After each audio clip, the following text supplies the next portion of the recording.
Okay, at first I like to share a Wasan poem written by Shinran Shonin. So please join me in gassho. Please put your palms together. When we say Namo Amida Butsu, the countless Buddhas throughout the 10 quarters, surrounding us 100-fold, 1,000-fold, rejoicing and protect us. Namo Amida Butsu, Namo Amida Butsu, Namo Amida Butsu, Namman Butsu, Namman. Good morning, everyone. And welcome to today's Lady Takeko Kujo and Lady Ohtani's memorial service. And also this is a combined service of Shotsuki monthly memorial service for those who passed away on February. And I don't know if you noticed this one. This is really beautiful red wagesa.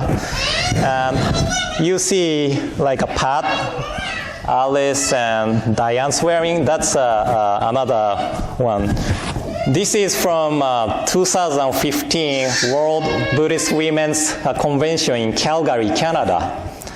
And the ladies are wearing, that's 2019. This year, this August 30th, right, through September 1st, we are having a World Buddhist Women's Convention in San Francisco. So this one's snowflake and maple, represents Canada. New one represents, it's Californian flower, right? The poppy and the Golden Gate Bridge. Poppy and the Golden Gate Bridge. It's like, I think they are making this is called wagesa, that's called shikisho, but they are making it every 4 years for a special occasion. It's like a band's concert. If you go to some band's concert, you buy T-shirt, you wear it. We go to new concert and, oh, you were there 4 years ago, kind of thing, right? So if I wear this, people notice, oh, you were in Canada 4 years ago, right? But anyway. So Lady Takeko Kujo is a daughter of the 21st Gomonshu, Koson Ohtani. And she helped her sister-in-law, Kazuko Ohtani, establishing Bukkyo Fujinkai, now known as Buddhist Women's Association. And there are 4 reasons we observe memorial service for Lady Takeko Kujo. 1, establishment of BWA, one of the most reliable organization in Temple. Right? わざとらしい。2, establishment of Kyoto Women's University that gave women a place to speak up, be active, and learn. And 3rd, her spirit of Dharma to help many people who lost their homes or injured by the Kanto earthquake, which occurred in 1923. And finally, the reconstruction of Tsukiji Hongwanji in Tokyo. Tsukiji Hongwanji was completely destroyed by the Kanto earthquake.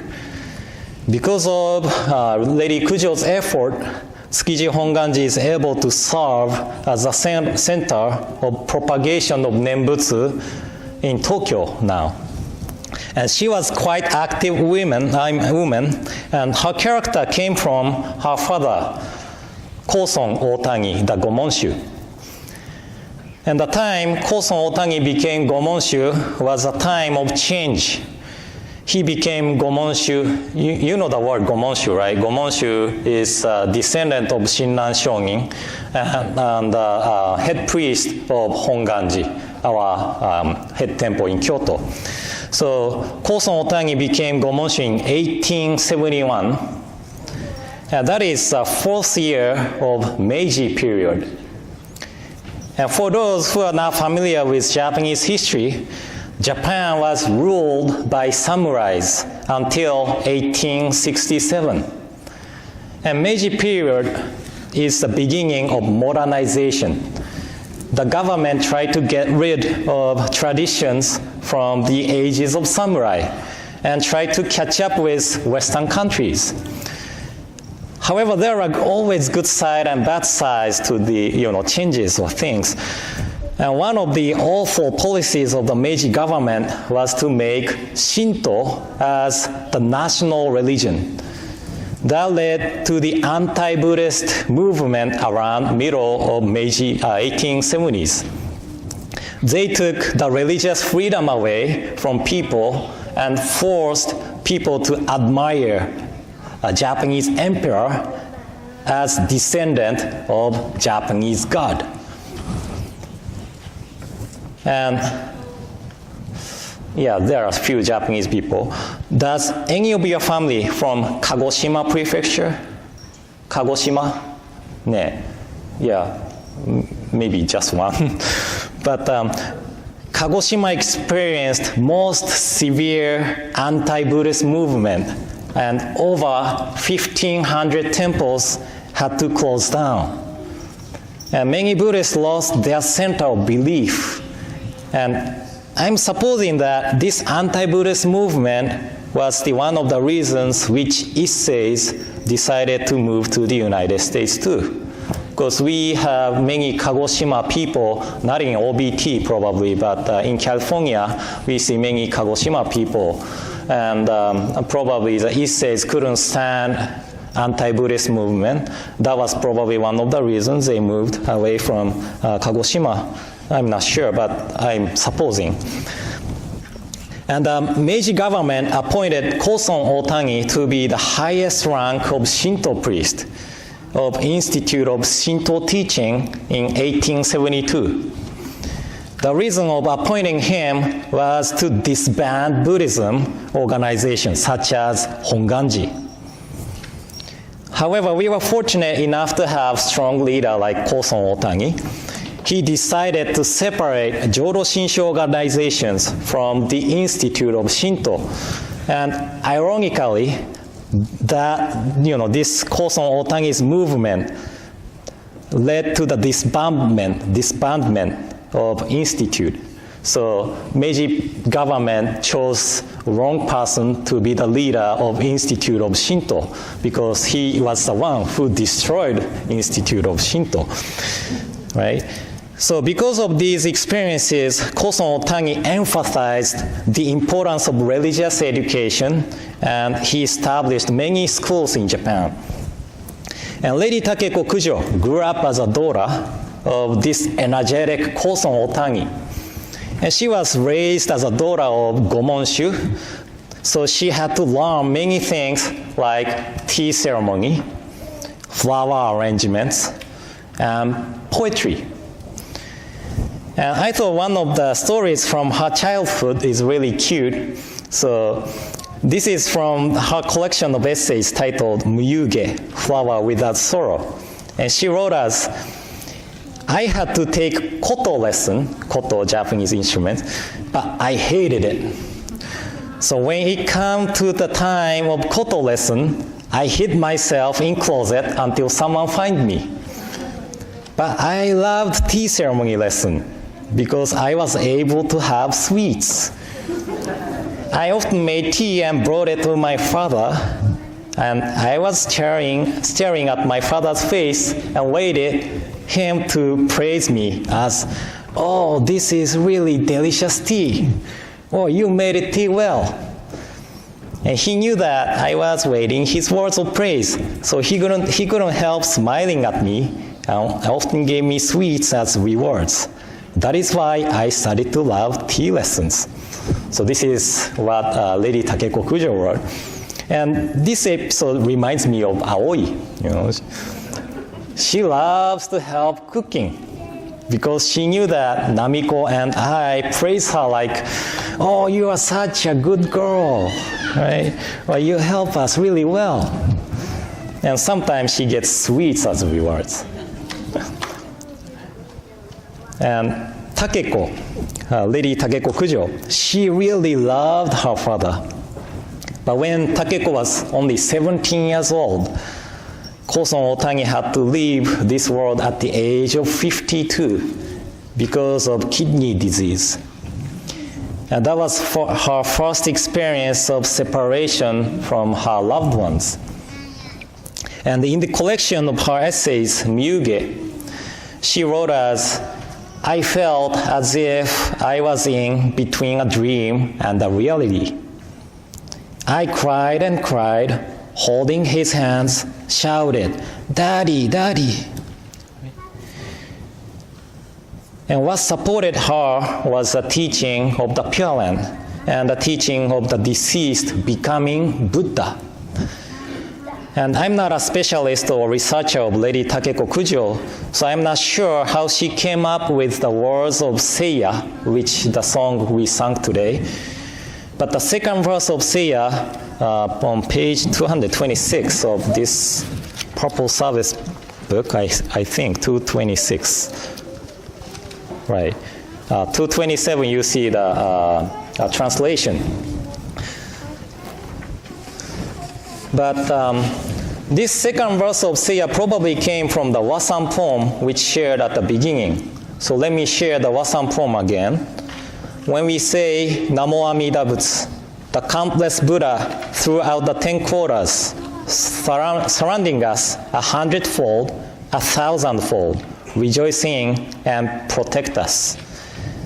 And let me share the second verse of Seiya. It said, more numerous than the sands of the Ganges are the Buddhas. When I hear that they watch over us night and day, my heart is filled with peace.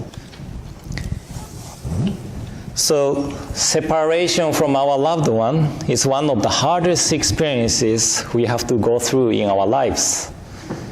But by accepting as they became Buddha, protect us and watch over us night and day, our heart will fill with peace.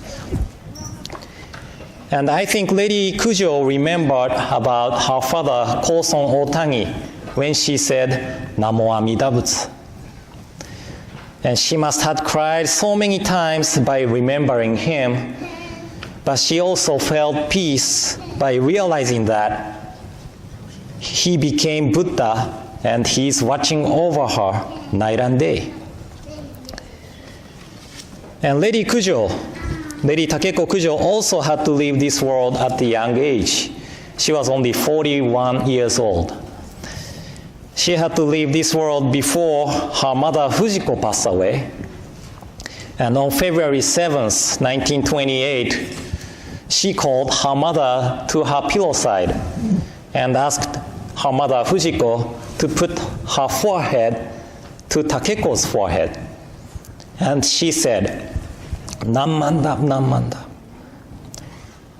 Thank you for coming to see me. I'm sorry that I have to go before you. But it cannot be helped since we are living in the world of impermanence. I am going to see my father for the first time in 25 years. Please be well and enjoy the teaching of Onenbutsu. And Fujiko replied as, I'm old and slow, that I'll be late, but I will catch up with you.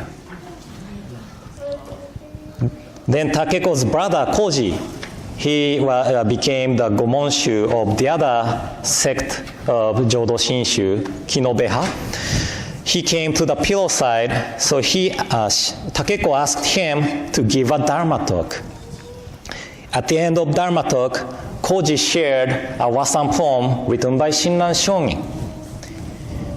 Those who reach the Pure Land of happiness return to this evil world of the 5 defilements, where, like the Buddha Shakyamuni, they benefit sentient beings without limit. And Koji said to Takeko, Shinran Shongin taught us this poem, so please come back to this world to teach us the truth, just like Shakyamuni Buddha did. I'll be waiting for you. Then Takeko replied as, Mata kimasu. I will come again. So that was Takeko's last word. And since the childhood, Takeko was daddy's girl. And it must have been hard to experience the separation from her loving father at the young age. However, the teaching of the Pure Land and becoming a Buddha supported her life throughout. And when I read the words of Seiya, I feel that how Takeko found peace in hearing the teaching of Nembutsu. And she felt as if her father is always watching over her as a Buddha. And that gave her energy to do outstanding works, such as establishing one of the first Buddhist women's university in Japan, reconstruction of Tsukiji Hongwanji, and the establishment of BWA. So, at last, I'd like to share one of the poems written by Lady Takeko Kujo to conclude my talk. She wrote us, 消えずてあれ、泣き世の後も我というものの残せる一筋の跡。消えずてあれ、泣き世の後も我というものの残せる一筋の跡。Even if I leave, the path which I left will be indelible. Even if I leave, the path which I left will be indelible. So I hope we will keep the path which Lady Takeko Kujo left us and hand it down to the next generation. Okay? So thank you all for coming today. And in closing, please join me in Gassho. Please put your palms together. When we say Namo Amida Butsu, the countless Buddhas throughout the 10 quarters, surrounding us 100-fold, 1,000-fold, rejoice in and protect us. Namo Amida Butsu, Namo Amida Butsu, Namo Amida Butsu, Namanda Butsu, Namanda Butsu, Namanda.